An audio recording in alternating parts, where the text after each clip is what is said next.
Hi all, thank you for your good videos on Discussion Forum 2. I just love those because I feel like we're actually talking to each other. It's not just me talking at you or talking at my computer screen and not seeing you there. So I feel like I get a sense of who you are, and I hope you do of one another as well. I hope too that you're getting a sense of the pattern of this class. So if you are concerned about your grade, if you're looking for the A, which I hope you are, you should be in every class that you take.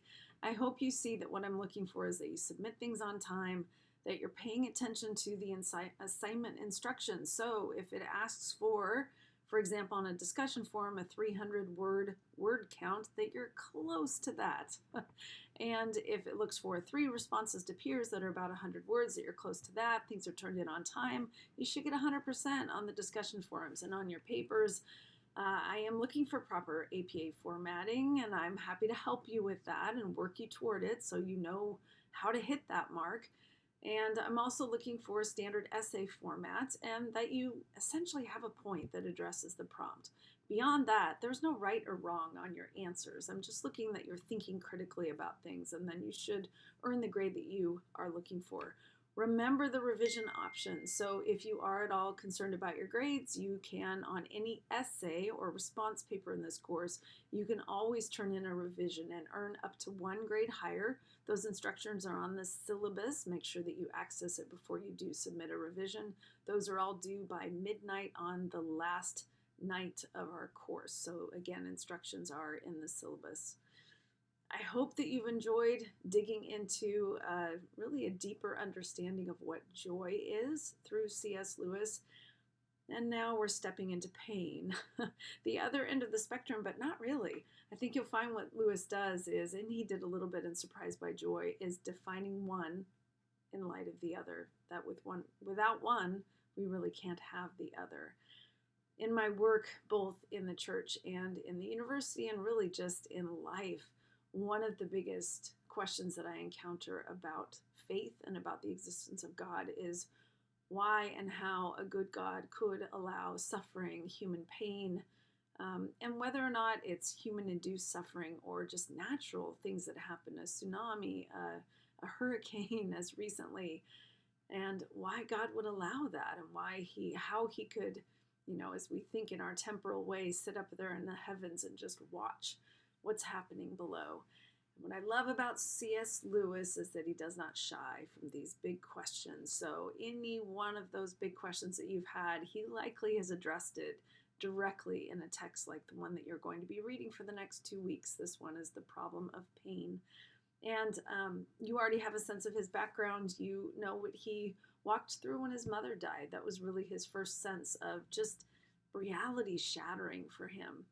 And then you also have watched, both through the biography video and in Surprised by Joy, what happened when he opened his heart to a deep, deep relationship and then married and then unfortunately walked her to her untimely death. So certainly he has experienced pain. He has had times in his life when he has questioned God's existence, when he has questioned God's heart and just the purpose of all of this, and whether or not God might be this grand puppeteer who somehow is getting amusement out of our pain. And his conclusions are not that is not the case, that God is a good God and that he is an omnipotent and has purposes that are beyond what we can see, but that we can operate here on earth in a way that is built on love and joy despite. So I hope that you'll read the book with a sense of transformation for yourself. That is always the goal, and certainly the goal in this class, that you would walk in not just with, perhaps one understanding of C.S. Lewis and then an increased understanding by the end of the course. Yeah, that's the basic hope. I hope that you yourself are transformed by what we're talking about and what we're learning in this class, that your sense of your own faith changes in some way. But I want to push you a little bit more deeply even than that.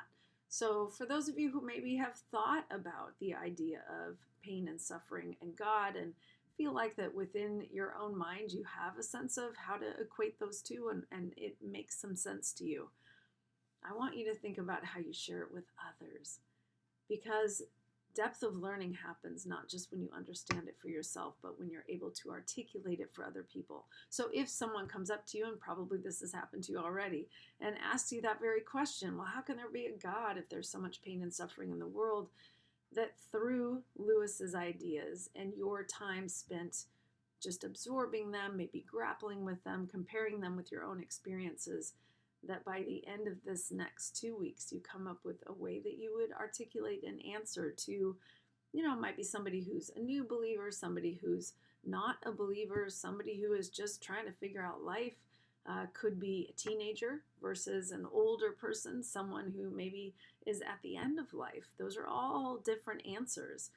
And wouldn't it be amazing if you walked out of this course prepared, at least on some level, to offer some hope to people where they might not be feeling much hope and they might need that from you? So I hope that's how you're approaching the course, that it's not just get the readings done and get the papers in, get the discussion forums done. And it's not just learning about C.S. Lewis the man, but it's also learning about you and your faith and your purpose in life and how you might empower others to do the same. If you have questions, don't hesitate to reach out. I'm always happy to answer an email, of course, but also do a video conference or a phone call. Blessings on your week.